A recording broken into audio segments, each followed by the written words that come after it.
Yo everybody, Mobile Gamers Unite here. FTC compliant vid, let's get that out of the way for adults. Let's see. First and foremost, this event is almost over. So while I finish grinding it out, I'm going to talk to you guys about the new Yu Yu Hakusho item collab banner, right? Like we get this badass item banner. It's up in the summons right now. There's still a few days left on it. There's all these amazing items on it. They're game-changing items. I don't think anybody's really going to try to argue that. For a lot of PvP players, they've probably already been in there pulling a lot of this stuff. The axe and the helm make the biggest difference. The armor is still very good, especially if you don't have Bloodborne magic armor like I do. I only have one Bloodborne, so I was very happy to pick up a couple copies of another powerful armor that makes a big difference. Like taking away crit is pretty big in PvP, so that's gonna help you deal with a lot of nasty rogues that capitalize on getting crits and that use crits to one-shot your characters. If you take away a rogue's ability to one-shot somebody, you've effectively almost made that rogue useless. It's probably going to fail in its attack, and then it's going to die, and you're going to have an advantage over your enemy because his rogue's dead and you still have all of your characters. So there's a lot of stuff to talk about. I've been busy past couple days, real busy, just dealing with IRL. I'm sure all of you can understand that. So I wanted to get in here, get a recording about this. The fact of the matter is, we do potentially have a limited collab banner right around the corner. They haven't confirmed anything. They haven't told us anything. And they're not going to because it suits them not to tell us. That's the problem that we're having right now. If Zlon had confirmed that we are actually having a Yu Yu Hakusho collab and we're getting our limited collab right now, nobody would be pulling on this item banner. I can tell you that right now, because if you have to choose between pulling for limited characters that, you know, are only here for 2 weeks for you to pull, and pulling between items that, you know, they're not limited items. They've already been added to our item pool. They're not even doing the whole reskin thing. These items have actually been added to our pool a month ago, so you can already obtain these items by fighting the dragon. And actually that's where I picked up one of these items myself, Fujin's Wing. Let's see, let's just take a look at these items real quick. Oh, cool, we get a ticket today. But yeah, everybody go in there and finish that event. Get your stuff. Funny thing about that event, actually, this event right here, this is the first time, where is it, point rewards. This point reward right here, this one right here, stage 32, where I got a secret helm, this actually ended up being a tier helm for me. And it is literally one of the first rare tier items that I've managed to get without having to pull for the items like I typically have to do. Let's take a look at my equipment here. So I have 3 of the helms. I managed to get 3 of the axes, and actually I only got 2 of the helms and I quit. The last helm I got from that event, which is very rare. It almost never happens. If I look at all of the reskinned items that I've gotten just about none of them. Like the converter, I had to pull that off the banner. The ghost blade, I had to pull that off the banner. If I wasn't here to pull on these item banners, I wouldn't have a lot of these items. Alright, I mean, the percentage of them dropping is just very low. There's a top tier rarity for items, and in that tier are items like the Extreme Magic Bow, the Converter Blade, or the reskin version, the Ghost Blade, the Swordsmith Medallion, which is like the Slayer's emblem. So these are very rare items to get, and make no mistake, this axe and this helmet, they are going to be in that top tier rarity level of items. So these items are not going to be easy to get. If you don't pull one of them off the banner, you could wait a year and still not have one of these items. Okay, that's just I'm not the only YouTuber to say this. I think a while ago even Nitro did a vid and was talking about how he still doesn't have some of the items from this game, and he's been playing since day one. I've been playing since day one too, and I've been pulling on item banners, and I still don't have all of the items. In fact, I'm missing some of the basic items. On this account, I don't even have a Cursed Lance for my Luna. There's a couple other things that I don't have. So that's just the way, that's just the name of the game with the items in this game. Alright?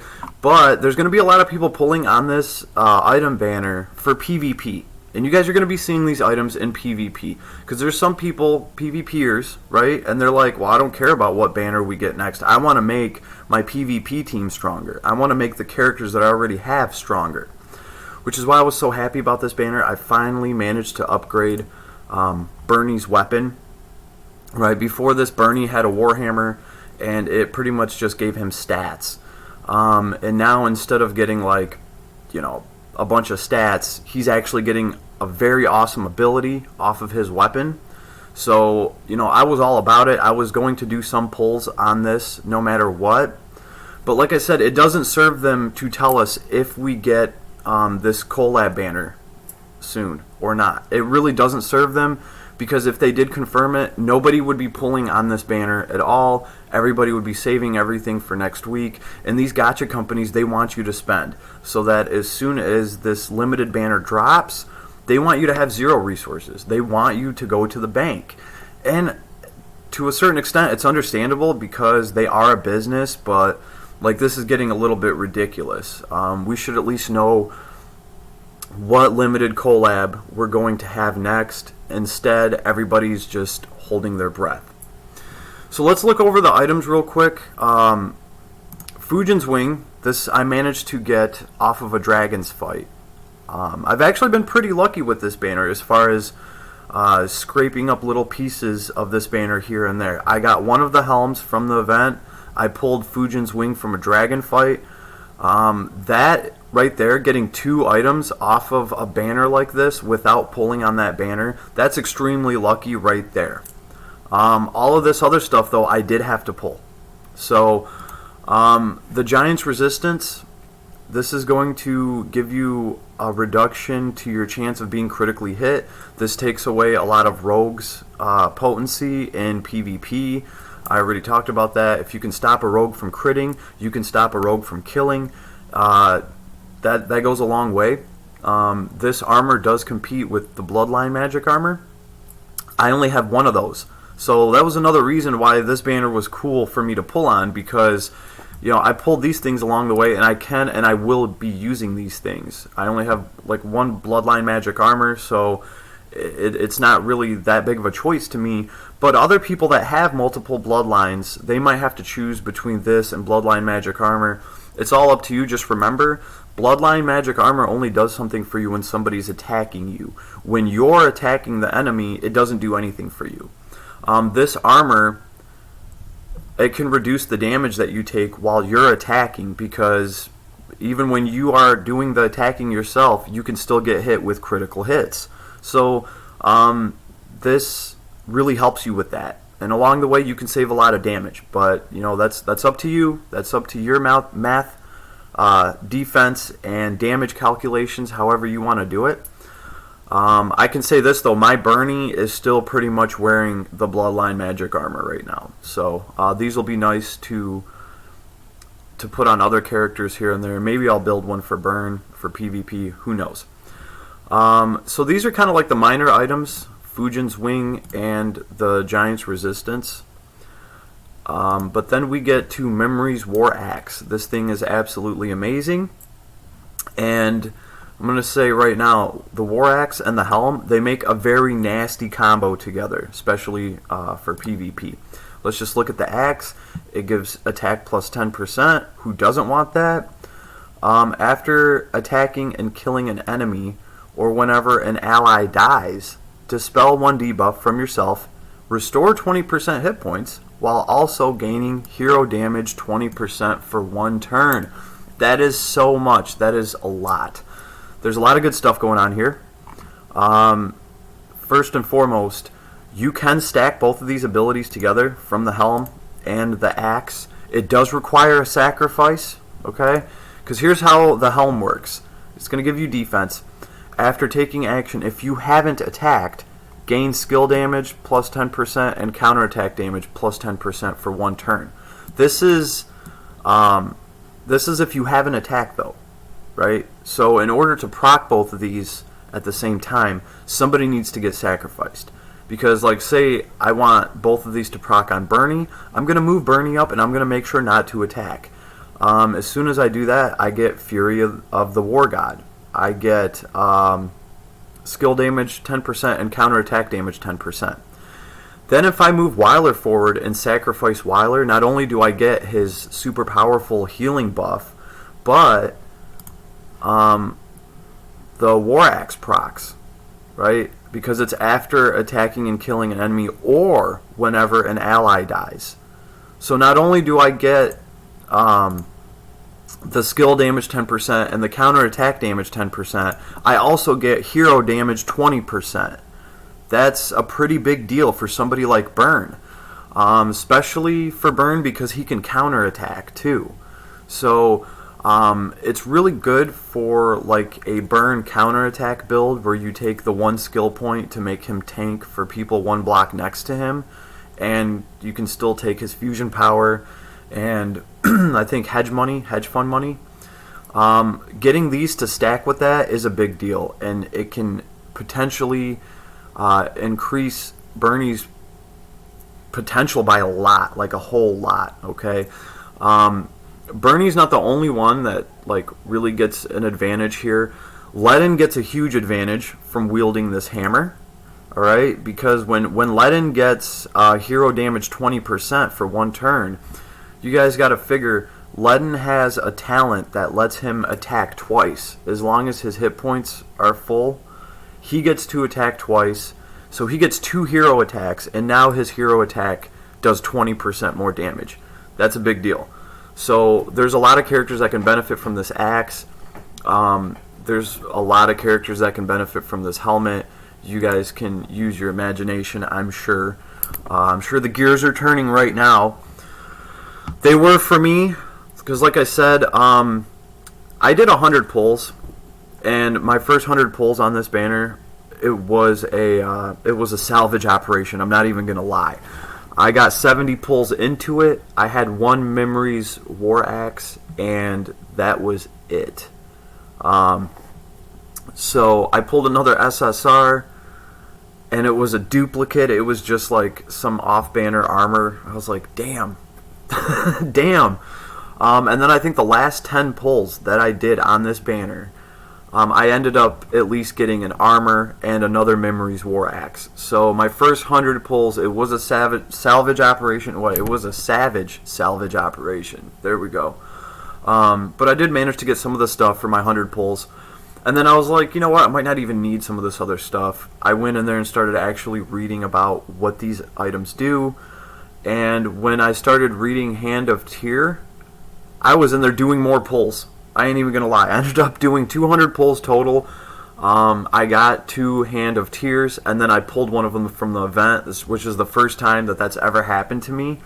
Would I have saved my pulls if I could? No. Real talk. I wanted like 2 or 3 of these, and I wanted like 2 or 3 of these. So I got 3 of the axe, 3 of the armor. It's gonna do me a lot of good in PvP. This helm also works very good with Leon, right?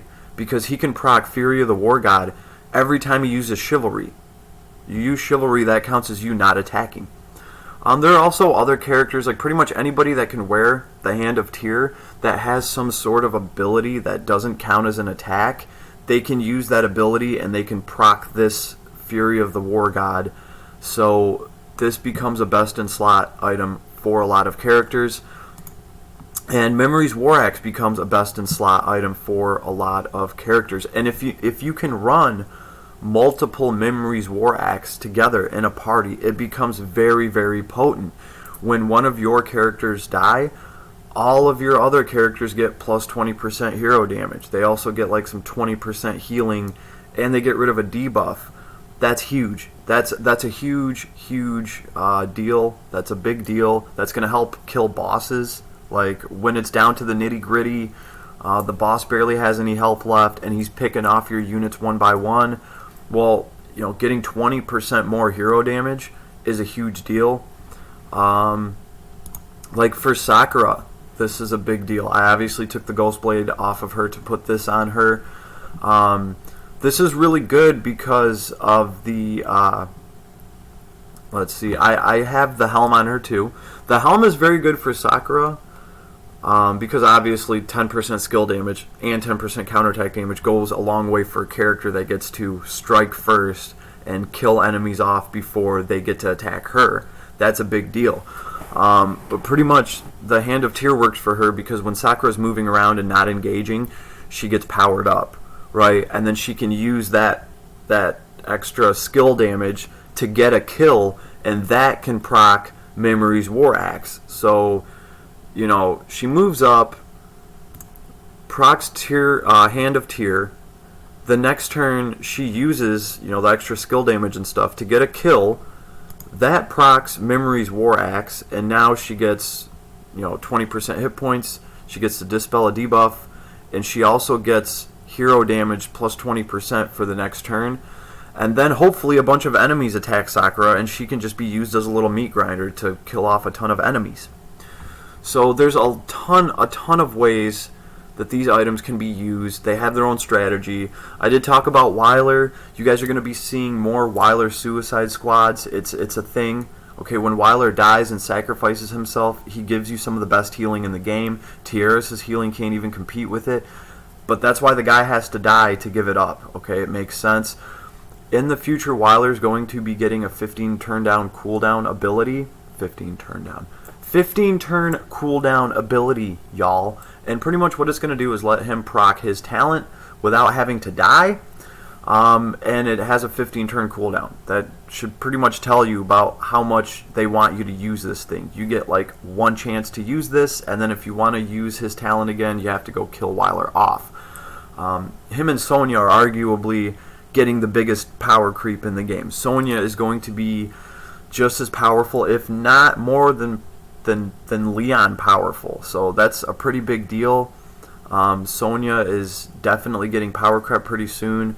She is every whale's favorite toy in JP, in CN, sorry, not JP, wrong game. So we definitely have some changes coming, and there's going to be some different builds, there's going to be some different parties, and these items go a long way with all of that, especially Memory's War Axe and the Hand of Tyr. So I wanted to get that out there. IMO, and this is just IMO, if you're a free-to-play player, then hold out, because we could just get an amazing banner in the next 4 or 5 days with limited characters that you're only going to have one shot to pull. If you want to be very effective in PvP and you don't care about collabs and stuff, this item banner is probably going to help you in PvP. If that's what you're all about, if you want to power up your existing characters, there you go. This does a lot for Empire, right? Like Bernie, Sakura, like a lot of Empire units, because you got to look at who can actually wield these items. As far as Memory's War Axe, you have to be infantry hero, so like Leden's hero class, or you have to be a sea monster or a priest, okay? And as far as the Hand of Tyr, this is pretty much just any infantry, any tank, and any cavalry hero can use this. So the Hand of Tyr, very applicable. Memory's War Axe, I'm putting this on a lot of infantry heroes like Sakura and Bernie. Works out well for me. I have just enough to go around. Your boy is happy. Let me know what you guys think in the comments about these items and about this collab banner that we should have. I should point out too that these are some of the best in slot items for the Yu Yu Hakusho characters. That should go without saying. This is supposed to be their item banner. Yeah, and we should have had them a month ago. So let me know what you guys think. Mobile Gamers Unite. I'm going to go get on with the rest of my day. And I got a lot of other stuff to work on. So I'll be talking to you guys soon. Peace, everybody. Have an awesome day. If you do decide to pull on this item banner, I wish you all the best luck. And I hope it doesn't turn into a salvage operation like mine did. Peace, everybody.